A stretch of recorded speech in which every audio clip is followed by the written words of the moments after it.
What a great crowd today. I'm just so flattered this many people came out just to see me introduce David. But yeah, we're in for a really special treat today. I've known David for a long time. His wife, Kent, and my wife, Leslie, are first cousins, and so we've been family for the past 34 years. With David today is his son, Hudson. Hudson, if you would you stand up? And Hudson is the owner of the Oxford Creamery on the square in Oxford. For the people that are familiar with Oxford, it's in the old Blu-ray building. And let me just tell you, it is awesome. It is so good. Next time you're in Oxford, I would really recommend that you stop by there. You'll be really, really pleased. I see my Bulldog friends rolling his eyes. Yeah, next time you're in Oxford, right? Anyway, you can tell them you know me and you'll get absolutely no discount, but you'll get great ice cream. So, I was thinking last night what I was going to say today, and if I was going to do the traditional bio stuff, I would tell you that he once hosted a national cable TV program, the David Magee Show, or that he wrote international top-selling business books like How Toyota Became #1, The John Deere Way, Turnaround, The Nissan Story, and quite a few other books, or that in his early 30s he was on the Oxford City Council, and that he was a newspaper and media publisher with stops along the way at Newsweek and AL.com. That's all great, but what I wanted to tell you today is we're going to hear a really powerful story, a story of addiction, of substance abuse that's going on in this country, specifically or especially in colleges, and the tragic overdose of David's oldest son, William. This is a story we all need and want to hear, and for the people out there that have children, this is a story you desperately want them to hear. We're also going to hear about David, how we almost lost David, and how David almost lost his family. Faith saved him, however, and saved his family. And now they are dedicated to helping individuals and families around mental health and substance misuse, and how they're making a difference. And believe me, they are making a big, big difference. David has spent countless days on the road, just traveling all over the country, literally all over the country, and telling his story, talking to groups like this, in hopes that he can prevent other families from experiencing what his family faced. I've watched David find his purpose, his calling, if you will. Today he's the author of the memoir Dear William, a national bestseller, an award winner about family, faith, and hope, and the director of the Institute Advancement at Ole Miss, where he works on projects like creating the William Magee Institute of Student Well-Being, obviously named after his son William. I guess you could say David's the same man that joined into the family 34 years ago, but for the last decade, we've come to know him, a changed man, standing in the firmest of foundation of God's mercy and grace. Please join me in welcoming my good friend, David Magee.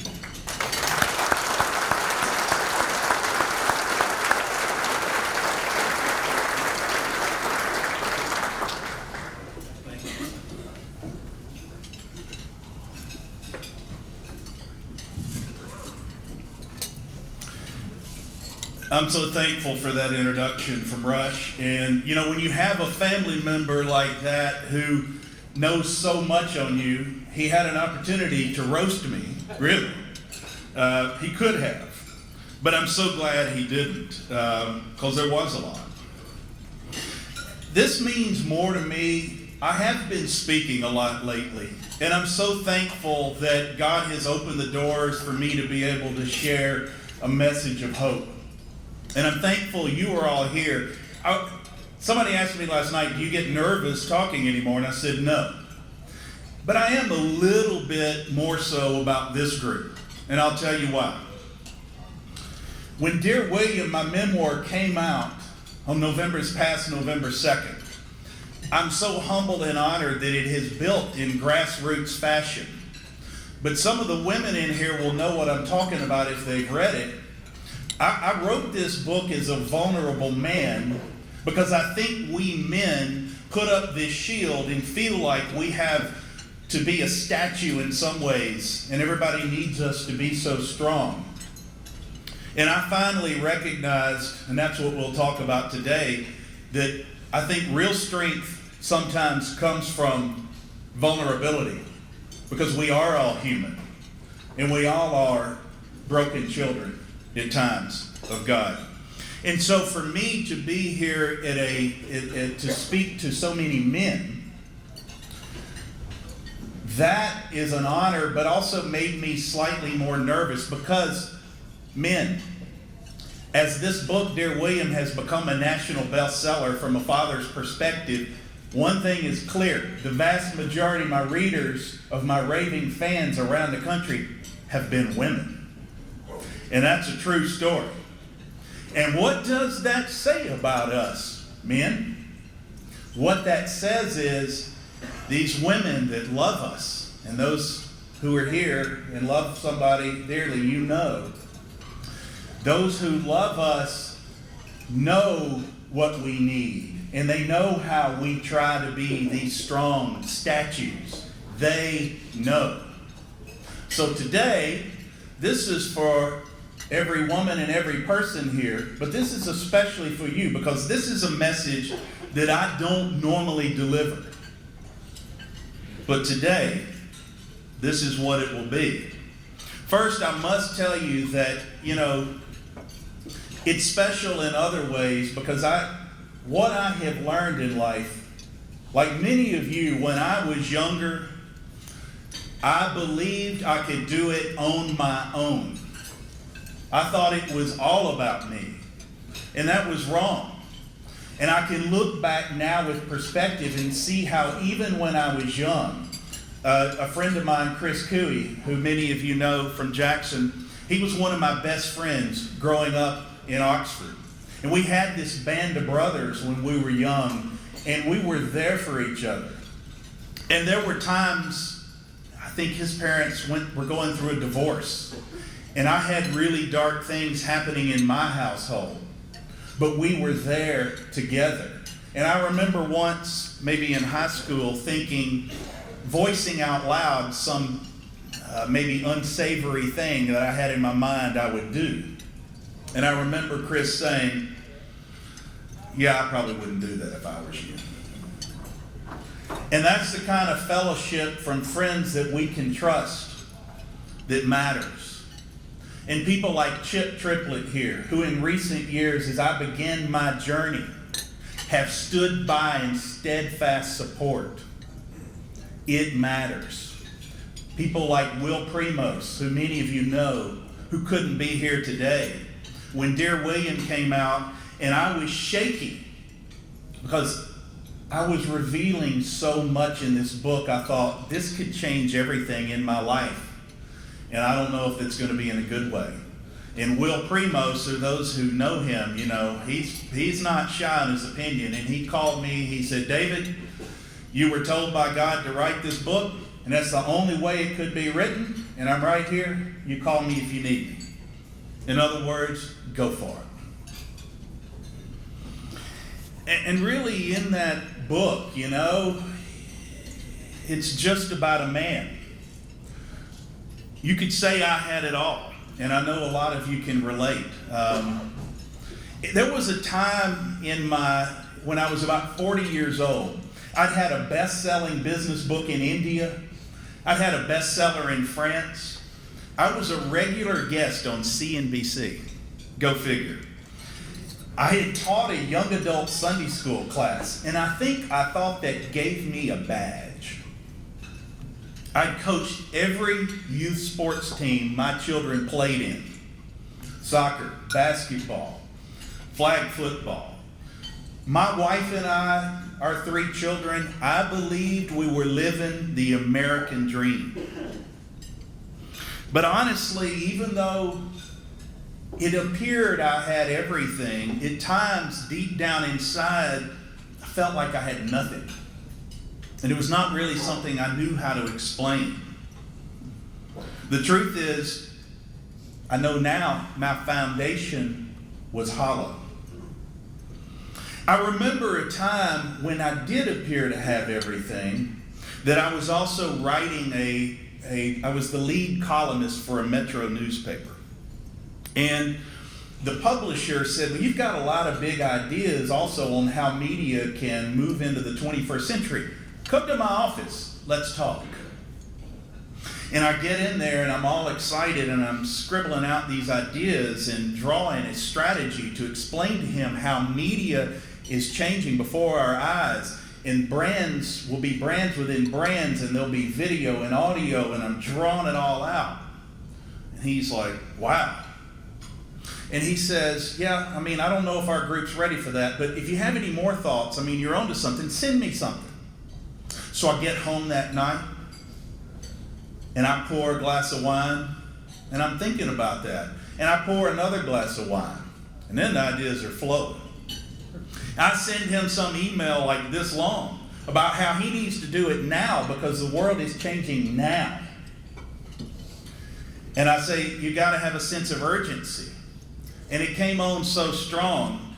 A few days later, I bump into a friend who works at the company, and he says, the publisher's telling him how we'd had this conversation.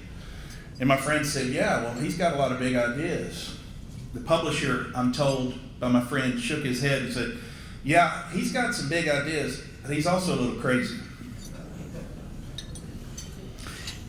And that's true, I think. No, I know it's true.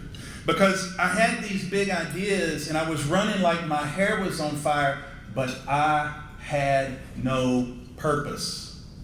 No purpose. My urgency was my own fear. My own fear. I'd draw a path, but then I didn't have the patience to take that idea on a stroll. I'd get punched in the face, I'd move another direction. He said I was crazy, and I believed him.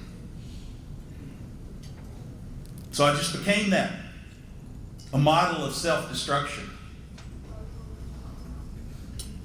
Soon, I'm on prescription Adderall that I got for a doctor. I talked that doctor into upping it to the highest dose he could possibly give me. Soon, I'm drinking more alcohol because when I have that first glass of wine at 5 of that Adderall, I can't even feel it. Soon, I'm craving nicotine. I'm mired in infidelity. All the credibility I think I've built is evaporating under my feet. I land this national television show somehow, as Rush told you. I don't even know how that happened, to be honest.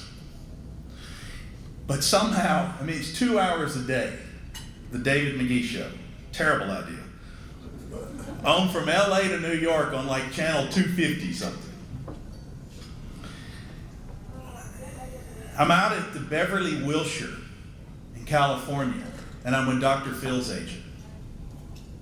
And she says, I think you are about to be the next big thing. But I was thinking about jumping out of the window. And that's a true story. It was like, I had belief in God. I did teach that Sunday school class because in my mind I knew something. But it's like I had faith all the way out here. It's like they were two separate magnets, and it was on this other wall. Not even a part of my life. And the truth is, I was so very alone. I was so incredibly alone that I didn't even know how to love the family that I'd always wanted so much. It's all I ever wanted. I mean, I was adopted. I didn't know who I was literally, and I didn't know who I was figuratively. And yet here were these people, my son, my oldest son, my daughter, my wife, who loved me so much. But I did everything I could do to lose that. And as that extra high, and it was probably not even, I'm not giving any stigma to a reasonable dose of medication. I mean, I had talked the doctor into a very high dose. And so that very high dose sent me into a spiral. I was losing weight, consuming so much more alcohol. And every time I took that pill, it felt like communion with the devil. Like many of you, I grew up in a church, in a Sunday school class, and they would talk about the devil. And I would picture this little dude in a red suit, in a pitchfork. But literally, I understood what the devil was every time I took that high dose pill. And every time I tried to chase it off with a bottle of wine.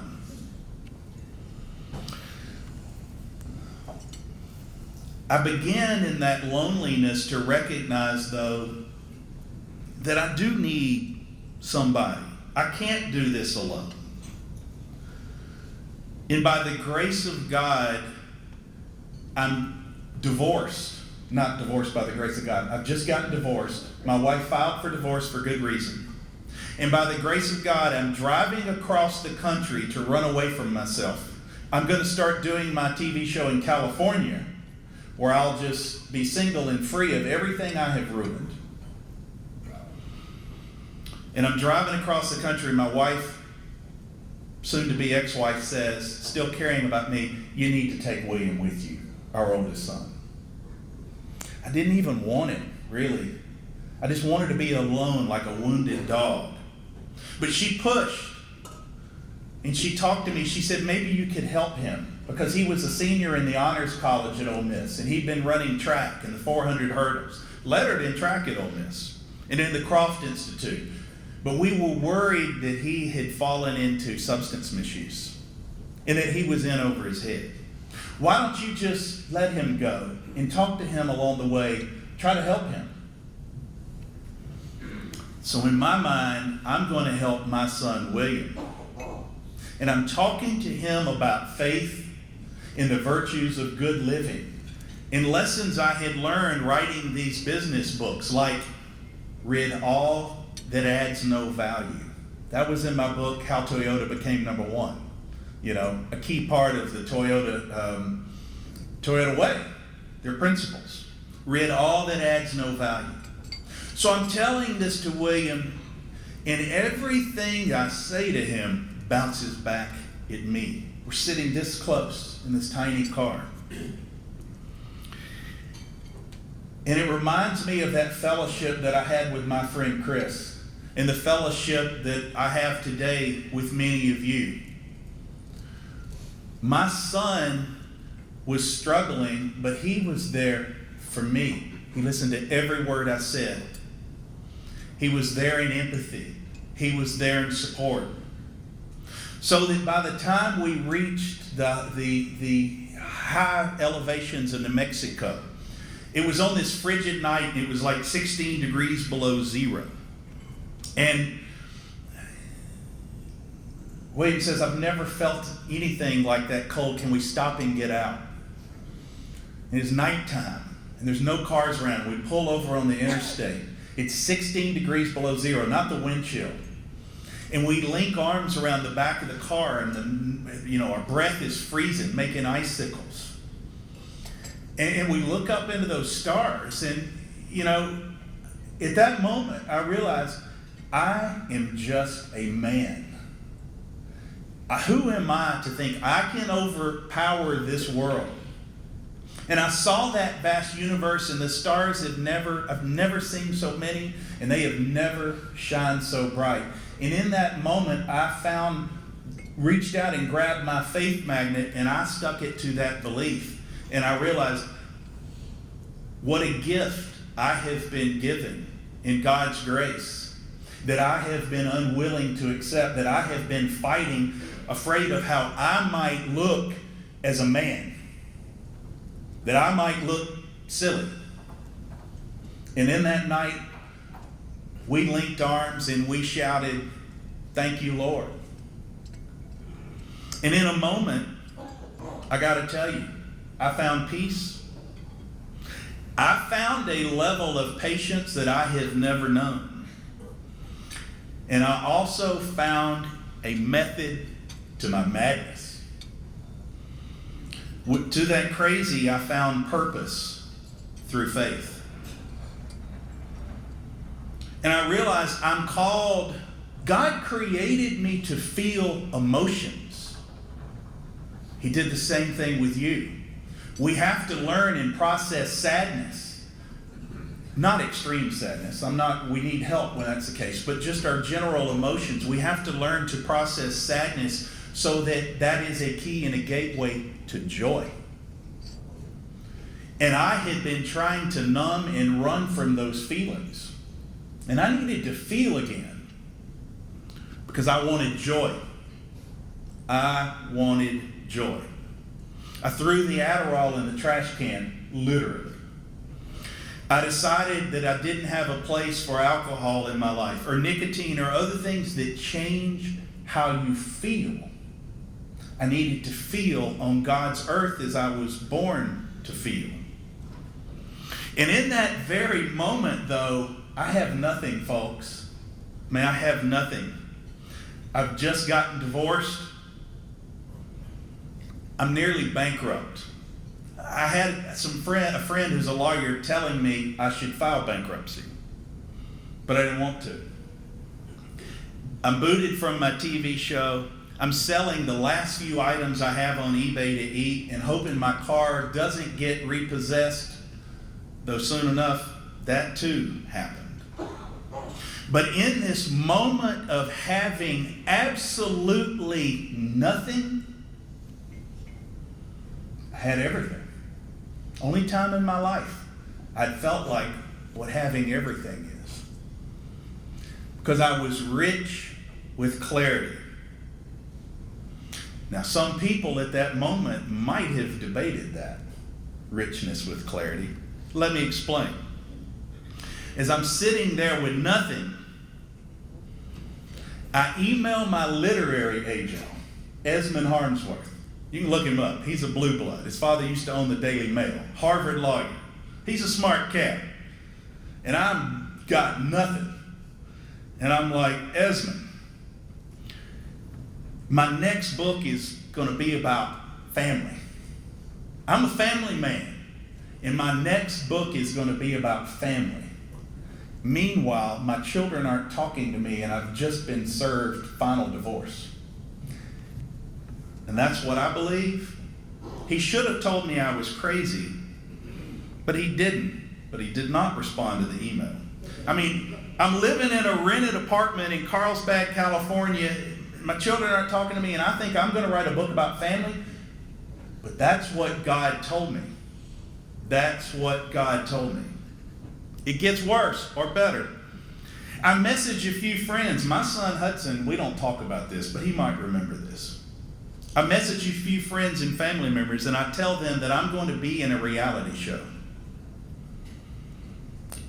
I know people were so worried about me, but this is what God told me. It didn't matter that I was practically penniless and I just lost my national TV show, and the only possession I had was that car that, as I said, was headed to repossession. I learned also and knew that I wanted my wife. She's who I fell in love with. That's who God called me to be with. And I knew that I had to get that back with all of my being. So I get in that little car and I start driving back across the country, this time alone. William has flown back. He's gone down to study abroad in Argentina. And I arrive and I'm sitting with my ex-wife, who we launched that big American dream together with in 1988. She meets me when I arrive at a park, and we sit on swings at a swing set. And I tell her I'm going to write again. I'm not sure when, but I'm going to write again. But I tell her this time it's going to be different. I tell her this time, bear with me, I tell her this time I'm going to write a new book for the Bible. Something contemporary. Something that people of today can fully relate to. And I see in my ex-wife's face this deep concern. And I know she's thinking, he is crazy now. She could have run, she probably should have run, but she didn't. And I said, wait. Okay, I get it. I'm just new in these thoughts. It's coming fast. Let me explain. I was like, I don't actually mean I'm going to get a chapter into the book of the actual Bible. That would be crazy. What I mean is, I one day am going to write a book of faith that's for families, that's contemporary. And she gave me a gentle smile. Oh. That was in the spring of 2001. And while some of these ideas coming out of my mouth sounded a little crazy, for the first time in my life, I had clarity. First time ever. I had a purpose. But I also had patience for the first time ever. And I knew that it would be a long road to recovery for me, and that one day I was going to do the work that I had articulated, that I had been called to do. But I also knew that I had a whole lot of trust to earn back, that I needed to be in for the long journey. And so here's how this goes. I start over in New York with the worst job you could ever possibly imagine. Less money than I made out of college. It was bad. I was counting the cans of SpaghettiOs, literally. I was counting the cans of SpaghettiOs. Some days I could eat one. If I was really starving, I would eat two. I'm living in a boarding house. The job is stressful and terrible. I'm working 80 hours a week. And every day I want to cut and run. I really do.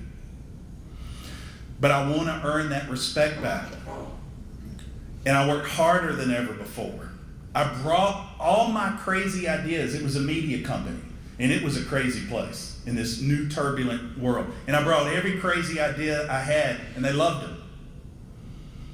And I started from the bottom at the age of 45. But 4 years later, I was remarried to my wife. And we found love like we'd never had before.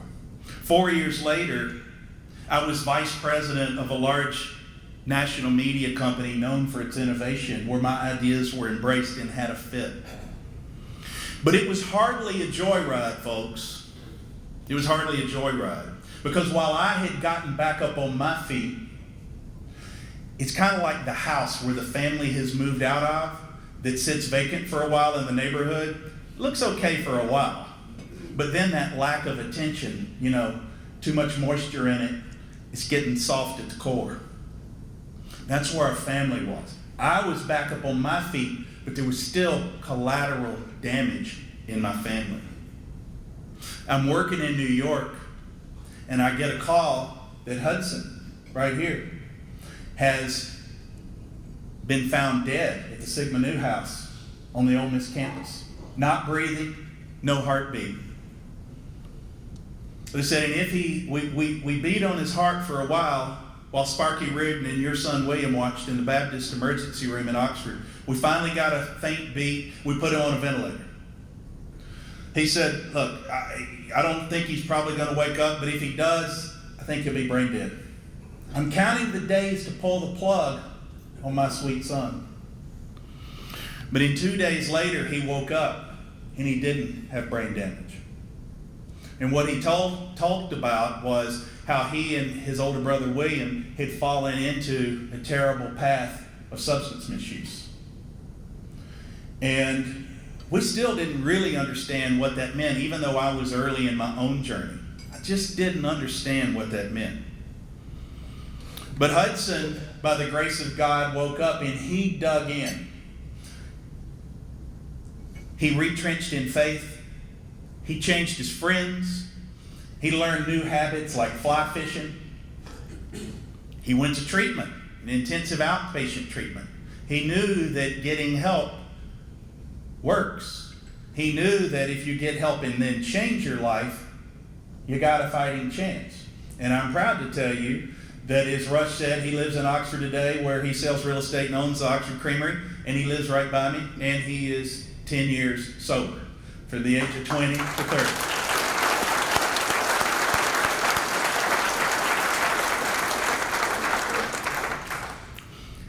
But 1 year later, almost exactly, from that moment, our son William graduated from Ole Miss, and we realized he too was in over his head. And yes, he was still making A's, and he had a beautiful girlfriend, but he graduated from Ole Miss and checked into treatment in Nashville. And he was doing really well. But we'd gotten him to treatment later, and he'd become addicted to opioids and other substances. And he was finding success in sobriety and dreaming of going to law school, but a friend called him when he was lonely on a Friday and invited him to a concert, and he went, where he thought, I'll have a beer, and then his inhibitions are down, and he smoked some marijuana, and then he bought some cocaine, which had heroin in it, as we found in his text messages, and then I found him dead. Our daughter, she decided, I will not use substances. I cannot drink like my father did or my brothers. I can't stand it. But it's like the water in the balloon. We didn't really treat the issue. That was just a decision that she made. And it's like all that water just squirted over here. So at the time when we're going through all that, our daughter develops a serious eating disorder. But here's where we were learning.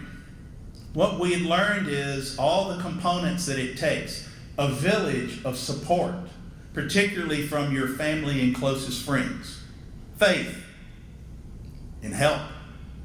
And so we were more proactive. We got her immediately into not one, not two, but 3 different components of treatment. And today, she didn't even know, they told her she may never be able to have children, but today she has 2 and another on the way, and has 9 years in eating disorder recovery and has so much joy. When I ran into a bout of cancer, an unusual bout of cancer after all of that, I know my friends probably thought, well, this is just going to do him in. But it wasn't even a blip on my radar. I never gave it more than a minute's thought. I let them saw off my right breast, and I tried to get back to work as quick as I could so I could just keep moving. Because I knew, remember I told you, that moment I found clarity, I knew it wasn't time to die. I had work to do. We were resilient enough to endure because we had one another. My wife and I, our family, were communicating in more honesty. We were rooted in faith. And we had purpose. We had purpose. So when the phone rings one day with an opportunity to move back to Oxford and Ole Miss, I knew our time had come.